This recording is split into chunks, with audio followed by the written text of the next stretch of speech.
আসসালামু আলাইকুম এভরিওয়ান, কেমন আছেন সবাই? আশা করি সবাই ভালো আছেন। আমি আজকে আপনাদের সাথে একটি রেসিপি শেয়ার করতে যাচ্ছি। আমি ঘরে তৈরি করছি হালিম। আমি কিভাবে হালিম তৈরি করে খাচ্ছি সেটাই আপনাদের সাথে শেয়ার করব। আর আপনারা কিভাবে তৈরি করেন সেটাও অবশ্যই কমেন্টে জানাবেন। আর আমি আগেই বলে নিচ্ছি, আমার ভিডিওটা রাতের তৈরি। আমার এখানে লাইটিংয়ের তেমন ভালো ব্যবস্থা নেই, সেজন্য হয়তো ভিডিওটা একটু অন্যরকম লাগবে। যাই হোক, তবুও ইনশাল্লাহ পুরো ভিডিওটি দেখবেন এবং সাথে থাকবেন। এখানে আমি খাসির ছাট মাংস দিয়ে আমি হালিমটি তৈরি করব। এখানে আমি হালিম তৈরি করার জন্য এই ছাট মাংসগুলোকে আমি রান্না করে নিয়েছি। একদম কড়াইতে প্রথমে কষিয়ে প্রেসারে সিদ্ধ করে নিয়েছি। এখন আমি পাতিলে ঢেলে এর মধ্যে আমি হালিমটা রান্না করব। এখানে আমি কয়েকটি আলু সিদ্ধ করে নিয়েছি। এখানে আমার লাইটিংয়ের জন্য এরকম হচ্ছে, আলু সিদ্ধ করে নিয়েছি। এখানে পেঁয়াজ বেরেস্তা করে নিয়েছি, এটা হালিমের উপরে খাওয়ার জন্য বা দিয়ে পরিবেশন করার জন্য। আর এখানে আমি চুলায় কিছুটা গরম পানি বসিয়ে দিয়েছি হালিম তৈরি করার জন্য। আর বাজার থেকে এই যে হালিমের প্যাকেট নিয়ে এসেছি, আমি এটা দিয়েই আমি ঘরে তৈরি করে খাবো হালিম, সেটাই আপনাদের সাথে ভিডিও করে শেয়ার করছি। আমার এটা রান্না করে হয়ে গেছে। এখন আস্তে আস্তে আমি সব উপকরণগুলো এর মধ্যে মেশাবো। এখন আমি প্যাকেটটিকে খুলে এর মধ্যে আছে 1 প্যাকেট মশলা আর 1 প্যাকেট আছে ডাল, বা ওর সাথে কিছু উপকরণ মেশানো প্যাকেটটি। আমি এখন প্যাকেটটি কেটে এই রান্না করা মাংসের মধ্যে দিয়ে দেব।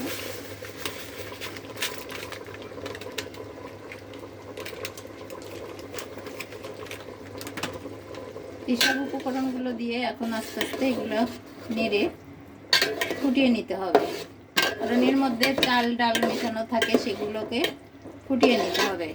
ফুটানোর জন্য হয়তো এই রান্না করা মাংসের এই ঝোল দিয়ে হবে না, আমাকে গরম পানি অ্যাড করতে হবে। এই জন্য আমি গরম পানি বসিয়ে দিয়েছি, আর গরম পানি এর ভিতর দিয়ে আস্তে আস্তে এটাকে ফুটিয়ে নিতে হবে। এখন আমি প্যাকেটের ভিতর যে মশলার প্যাকেটটা ছিল সেটা আমি এর সঙ্গে অ্যাড করব।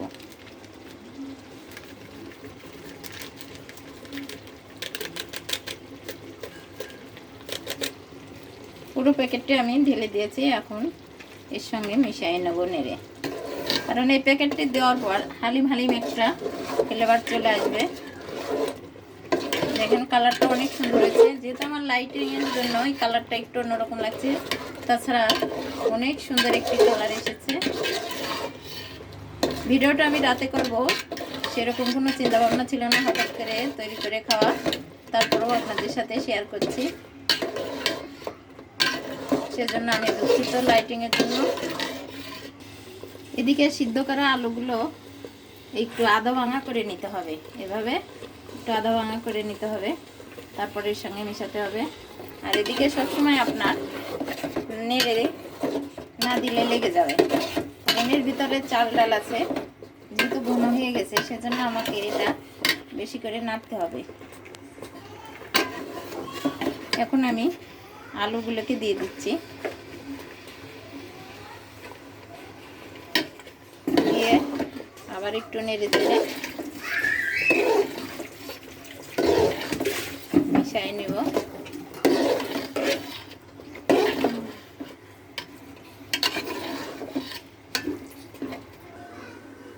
যেহেতু আমার এটা ঘন হয়ে গেছে, এখানে পুড়ে যাচ্ছে, আর গরম পানি তো আমাকে দিতেই হবে। আমার গরম পানিটা অলরেডি রেডি হয়ে গেছে, আমি এখন ঢেলে দিচ্ছি কিছুটা গরম পানি। আমি গরম পানি দিয়ে আবারও এটাকে নেড়ে চেড়ে ফুটিয়ে নেব, কারণ এর চাল ডালগুলো যতক্ষণ না ফুটবে ততক্ষণ এটাতে স্বাদ আসবে না।